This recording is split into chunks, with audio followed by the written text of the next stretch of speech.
Welcome to my YouTube channel PSC solution. দেখুন, আজকে আমরা যে বায়োলজি সিরিজটা শুরু করেছিলাম নিউট্রিশন অ্যান্ড ডাইজেস্টিভ সিস্টেম, তার পার্ট 5 নিয়ে আসছি। আর মোটামুটি আর 2 থেকে 3টে ভিডিও হবে, তাহলে আমাদের কম্পিটিটিভে যে সমস্ত কোশ্চেনগুলো বায়োলজি থেকে, এই নিউট্রিশন অ্যান্ড ডাইজেস্টিভ সিস্টেম থেকে যে সমস্ত কোশ্চেনগুলো এসে থাকে সেগুলো আমাদের কভার হয়ে যাবে। দেখুন, ফার্স্ট কোশ্চেনটা দেখুন, অর্গানিজম লেখা আছে, organism that generate energy using light are known as. দেখুন, যে সমস্ত প্রাণী বা যে সমস্ত অর্গানিজমগুলি কী করে, লাইটের মাধ্যমে কী করে, যে খাবার তৈরি করে, সেই সমস্ত প্রাণীদেরকে বা অর্গানিজমদেরকে কি বলা হয় এখানে চেয়েছে। দেখুন, ফার্স্ট অপশানটা দেখুন, কেমোপলিথ্রোট্রপস, অলিগোট্রপস, ফোটো অটোট্রপস এবং ব্যাকটেরিয়া। দেখুন, এখানে ফোটো অটোট্রপস, ফোটো মানে কথাটার মাধ্যমেই আসছে কি লাইট কথাটা আসছে, তাই তো, লাইট। আর অটোট্রপস বলছে যে নিজের খাবার নিজে তৈরি করতে পারে, সেটাকে অটোট্রপস বলি। তাহলে এখান থেকে এই কোশ্চেনের এখান থেকে দেখুন আমরা অ্যান্সারটা পেয়ে গেলাম, এটার অ্যান্সার হবে সি। তাহলে ফোটো অটোট্রপস মানে আলোর উপস্থিতিতে যারা খাবার তৈরি করতে পারে তাদেরই ফোটো অটোট্রপস বলে। এখানে দেখুন বি অপশানটা আছে, দেখুন অলিগোট্রপস। অলিগোট্রপস কোনগুলো, যেগুলো যে সমস্ত প্রাণীগুলো লো লেভেল নিউট্রেন্ট দরকার বেঁচে থাকার জন্য, যাদের স্লো গ্রোথ দেখা যায় এবং কি লো মেটাবলিজম রেট দেখা যায়, লো পপুলেশন ডেন্সিটি দেখা যায়, তাই তো। তাহলে এখান থেকে অলিগোট্রপসটা পেলাম। এবার চলুন, ব্যাকটেরিয়া তো বুঝতেই পারছেন ব্যাকটেরিয়া। এবার চলুন দ্বিতীয় কোশ্চেনটা, চলুন কী বলছে। বলছে ড্রাইং ওয়েল কন্টেন, এটা হয় fairly, fairly large proper iron of. এবার দেখুন, ড্রাইং ওয়েলে কি মানে সবচেয়ে বেশি পরিমাণ কি পাওয়া যায় ড্রাই ওয়েলে। দেখুন, আনস্যাচুরেটেড ফ্যাটি অ্যাসিড পাওয়া যায়, সবচেয়ে বেশি পরিমাণ আনস্যাচুরেটেড ফ্যাটি অ্যাসিড পাওয়া যায়, যেটা কি সেটা গুড ফ্যাট, এটা গুড ফ্যাট বলা হয়। কারণ এই আনস্যাচুরেটেড যে ফ্যাটটা আমরা পেয়ে থাকি সেটা কিন্তু আমরা ডাইজেস্ট করতে পারি, তাই এটাকে গুড ফ্যাট বলা হয়। এটা এবার ব্যাড ফ্যাট কোনগুলো, তাহলে তো ব্যাড ফ্যাট আমরা বলতে পারি স্যাচুরেটেড ফ্যাটি অ্যাসিডগুলো, যেগুলো আমরা ডাইজেস্ট সহজে করতে পারি না। এবার চলুন পরের কোশ্চেনটা, চলুন দেখুন, the deficiency of niacin vitamin of B complex group causes the disease. তো নিয়াসিন এ ভিটামিনটা কি কোন রোগ করে থাকে। দেখুন, এখানে ম্যারাসমাস আছে। ম্যারাসমাসটা আমরা কি পড়েছিলাম, যে প্রোটিন এনার্জি ম্যালনিউট্রিশন, মানে প্রোটিনের অভাবে যে সমস্ত রোগ হয়ে থাকে তার ভিতরে একটা ম্যারাসমাস পড়েছিলাম। তাহলে এটা তো হচ্ছে না। রিকেট আমরা দেখুন, রিকেট ভিটামিন ডি এর অভাবে হয়ে থাকে, সেটা বলেছিলাম, ডি এর অভাবে, তাহলে রিকেটও হচ্ছে না। দেখুন, এখানে নাইট ব্লাইন্ডনেস, রাতকানা রোগটা আমরা কি ভিটামিন এ এর অভাবে আমরা পেয়েছিলাম, সেই জন্য এটাও হচ্ছে না এই অপশানটা। দেখুন, এইটা কিন্তু দ্বিতীয় অপশানটা এটা ভুল আছে, এটা হবে পেলেগ্রা। তাহলে এই অপশানটা আমরা পাচ্ছি নিয়াসিনের অভাবে কী রোগ হয়ে থাকে, পেলেগ্রা রোগ হয়ে থাকে। এবার চলুন পরের কোশ্চেনটা দেখুন, লেখা আছে which of the following is rich source of vitamin B12। দেখুন, B12-এর রাসায়নিক নামটা আমরা কি বলেছিলাম, সাইনোকোবালামিন, তাই তো। এটা কি কোবাল্ট কন্টেন্ট ভিটামিন বলেছিলাম। এখান থেকে দেখুন, সবচেয়ে যদি এখানকার মধ্যে মিল্ক আছে, ওয়াটারমেলন, অ্যাপেল এর উদাহরণ দেওয়া আছে, তারপরে নাট দেওয়া আছে, এখানে সবচেয়ে আমরা কিন্তু এই B12টা পেয়ে থাকি মিল্ক থেকে। তাহলে আমাদের এই কোশ্চেনের অ্যান্সারটা কী হবে, মিল্ক হবে। এবার চলুন পরের কোশ্চেনে চলুন। দেখুন, xerophthalmia is a deficiency disease caused by lack of. দেখুন, অনেক সময় কি চোখ আমাদেরকে শুকিয়ে যায়, তাই তো, জিরোপথ্যালমিয়া আছে, চোখ অনেক সময় কি শুকিয়ে যায়, এটাকে জিরোপথ্যালমিয়া রোগ বলা হয়। এটা কিন্তু ভিটামিন এ এর অভাবে কিন্তু হয়ে থাকে। তাহলে ভিটামিন এ এর অভাবে পেলাম আমরা। এটা ভিটামিন বি কমপ্লেক্স অনেকগুলো আছে, ভিটামিন সি যেটা কি যার অভাবে স্কারবি রোগ হয়ে থাকে, ভিটামিন ডি যেটা কি রিকেট রোগ হয়ে থাকে, সেটা আমরা পেয়েছি। এবার চলুন পরের কোয়েশ্চেন, চলুন দেখুন, লেখা আছে which of the following food food stuff of the same quantity possess the highest caloric value, মানে এইখানকার ভেতর যে সমস্ত উদাহরণগুলো দেওয়া আছে তার ভেতর সবচেয়ে হাইয়েস্ট ক্যালোরিক ভ্যালু কোনটা হবে?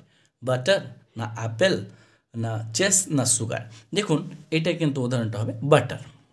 বাটার, আমরা যদি বাটার প্রোটিন, আমরা কি বলেছিলাম, আপনারা দেখবেন কার্বোহাইড্রেট আমরা খেয়ে 1 গ্রাম যদি ভক্ষণ করি তাহলে আমরা পেয়েছিলাম 4.62 সামথিং ক্যালোরি, তাই তো? আর প্রোটিন যদি আমরা খেয়ে থাকি তাহলে এটা 5.56 ক্যালোরি 1 গ্রাম। এবার ফ্যাটে আমরা সবচেয়ে বেশি পরিমাণ পেয়েছিলাম, 1 গ্রাম যদি খেয়ে থাকি তাহলে আমরা কত এনার্জি পাই, কত ক্যালোরি এনার্জি? 9.4 ক্যালোরি। তাহলে এখানে কিন্তু এখানকার উদাহরণ মতো তাহলে বাটারটা কিন্তু সবচেয়ে ক্যালোরিক ভ্যালু, সেটা আমরা কিন্তু বাটারে পাবো। দেখুন এখানে তারপরে কোশ্চেনটা দেখুন, লেখা আছে vitamin E is particularly important for. Vitamin eta particularly কিসের জন্য ইম্পর্টেন্ট? দেখুন ভিটামিন ইকে আমরা কি বলেছিলাম? বিউটি ভিটামিন বলেছিলাম, তাই তো? বিউটি ভিটামিন বলেছিলাম। আর একটা কি বলেছিলাম? অ্যান্টিস্ট্রাইল ভিটামিনও বলেছিলাম। দেখুন এখানে ডেভেলপমেন্ট অফ টিথের যে রোগটা দেখেছিলাম সেটা কিন্তু স্কারভি রোগ হয়েছিল ভিটামিন সি এর অভাবে। দেখুন এবার কার্বোহাইড্রেট মেটাবলিজম তো না, normal activity of sex organ আর general growth of epithelial tissue. এখানে কিন্তু দেখুন এখানে অ্যান্সারটা হবে ভিটামিন ই, যেহেতু যে অ্যান্টিস্ট্রাইল ভিটামিন, সেহেতু আমরা এখানকার অ্যান্সারটা হবে C option, normal activity of sex glands. ঠিক আছে, গ্ল্যান্ডস। এবার দেখুন পরের অপশানটা দেখুন কী লেখা আছে, how many canine teeth are there in adult হিউম্যানদের ক্যানাইন দাঁত কটা দেখা যায়? এখানে 4টে দেখা যায় দাঁত। দেখুন টোটাল টিথ অ্যাডাল্টদের, দেখুন অ্যাডাল্টদের টোটাল টিথ আমরা কী জানি 32টা দেখতে পাবো। বাচ্চাদের ক্ষেত্রে, চাইল্ডের ক্ষেত্রে সেটা আমরা কটা পাই? 20টা পেয়ে থাকি, তাই তো? এবার দেখুন আমরা দাঁতের যে ফর্মুলাটা জানি, অ্যাডাল্টের ক্ষেত্রে 2 1 2 3, তাই তো? দুটো কি থাকে? ইনসিজার থাকে, তাই তো? ইনসিজার থাকে। একটা কি থাকে? ক্যানাইন থাকে। আর দুটো কি থাকে? প্রিমোলার আর একটা কী মোলার। বাচ্চাদের ক্ষেত্রে সে ফর্মুলাটা আমরা কী জেনেছিলাম? 2 1 0 2, মানে কি এটা ফার্স্টে হবে ক্যানাইন ইনসিজার, তারপরে ক্যানাইন, তার প্রিমোলার আর এটা মোলার। তাহলে প্রিমোলারটা থাকছে না, বাচ্চাদের 0 থাকছে। এটা প্রত্যেকটা 4 দিয়ে গুণ করুন, তাহলে আপনারা পুরো দাঁতের সংখ্যাটা পেয়ে যাবেন। এই ক্যানাইনটা কি? টিয়ার করতে সাহায্য করে, মানে কোনো মাংস বা কোনো কিছু ছিঁড়তে আমাদের সাহায্য করে থাকে, টিয়ারিং করতে সাহায্য করে, তাই তো? এবার দেখুন বাঘের বা সিংহের যে দাঁতগুলো, ধারালো দাঁতগুলো দেখতে পাই, সেগুলো কি? ক্যানাইন দাঁত। এবার চলুন পরের কোশ্চেনটা দেখুন, লেখা আছে a man with colour blindness will see red as. দেখুন একটা মানুষ যে কালার ব্লাইন্ডনেস, যদি কালার ব্লাইন্ডনেস একটা জেনেটিক্যাল রোগ, এই কালার ব্লাইন্ডনেস হলে সে কিন্তু গ্রিন আর রেডের ভিতরে কিন্তু পার্থক্য ধরতে পারবে না।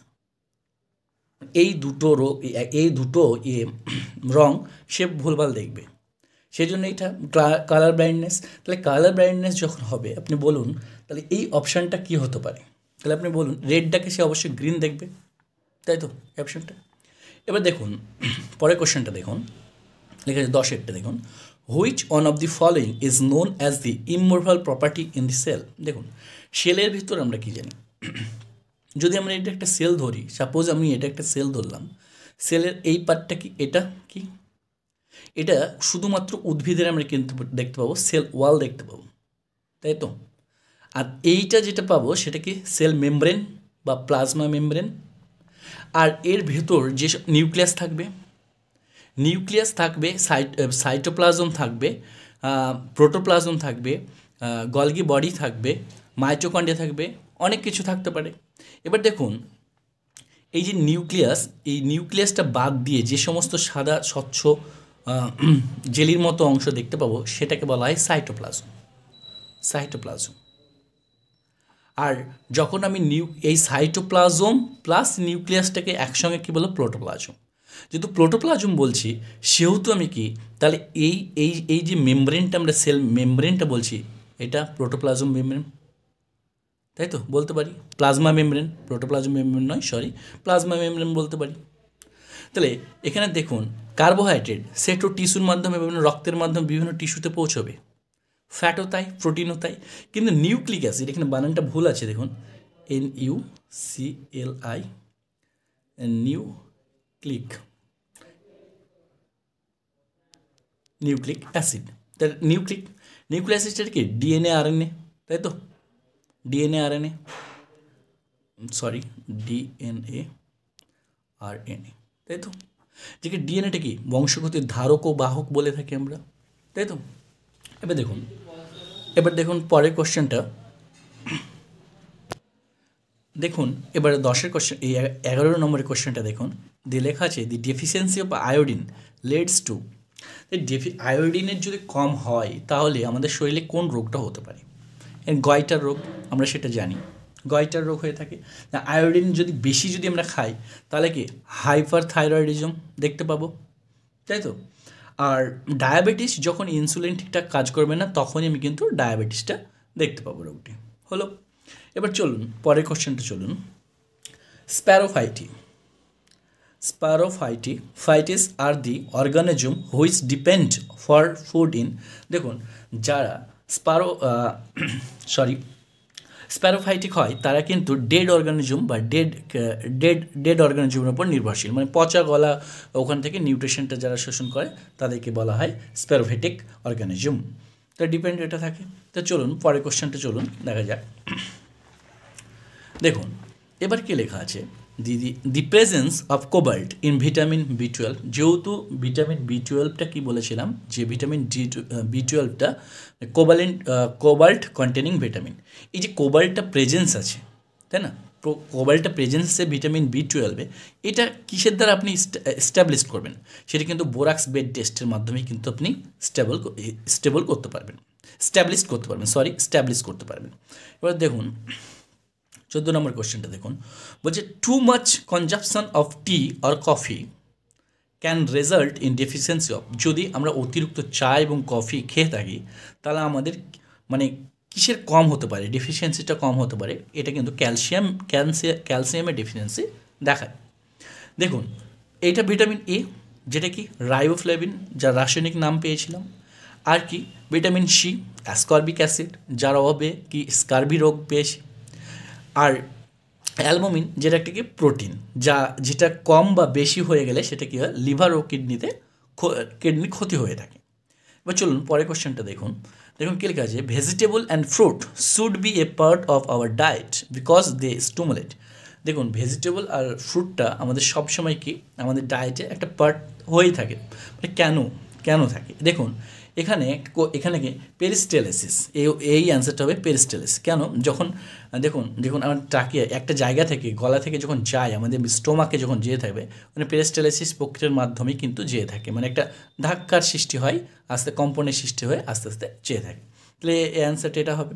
এবার চলুন পরে কোশ্চেন কি, fish A first class protein as it contain, এই ফিশটাকে আমরা ফার্স্ট ক্লাস প্রোটিন বলে থাকি কেন? এবার জানুন, এবার হুইয়ের মত অনুসারে কিন্তু এই ফিশ আমাদের ডায়েটে কিন্তু অন্তত 2 সপ্তাহে 2 বেলা অবশ্যই থাকা প্রয়োজন। এবার কেন বলুন তো, এখানে এসেন্সিয়াল অ্যামাইনো অ্যাসিড পাওয়া যায়, এসেন্সিয়াল অ্যামাইনো অ্যাসিড। এবার এসেন্সিয়াল আর নন এসেন্সিয়াল অ্যামাইনো অ্যাসিডের ভেতর আমরা দুটো পার্থক্য দিয়েছিলাম। এসেন্সিয়াল অ্যামাইনো অ্যাসিড কোনগুলো, যেগুলো কি আমাদের বাইরে থেকে আমাদেরকে নিতে হয়, যেটা খাবারের মাধ্যমে আমরা গ্রহণ করি, সেটি এসেন্সিয়াল অ্যামাইনো অ্যাসিড। আর নন এসেন্সিয়াল অ্যামাইনো অ্যাসিড যেগুলো আমাদের শরীরে তৈরি করে থাকে সেগুলোকে নন এসেন্সিয়াল অ্যামাইনো অ্যাসিড বলি। তাহলে ফার্স্ট ক্লাস প্রোটিন আমি ফিশকে তখনই বলবো যখন এর ভেতর কি এসেন্সিয়াল অ্যামাইনো অ্যাসিড দেখা যায়, তাই। এবার চলুন এবার পরের কোশ্চেনটা, এবার এখানে দেখুন 15 নম্বর কোশ্চেনটা দেখুন, যে এক্সক্রিয়েশন লেখা আছে, যে দেখুন এক্সক্রিয়েশন করতে সাহায্য করে কিন্তু আমাদের স্কিন, লিভার, কিডনি আর লাং, তাই তো। আর লাংয়ের ওপর যে মেমব্রেনটা থাকে সেগুলো প্লুরা মেমব্রেন, ঠিক আছে। এবার চলুন পরের কোশ্চেনটা,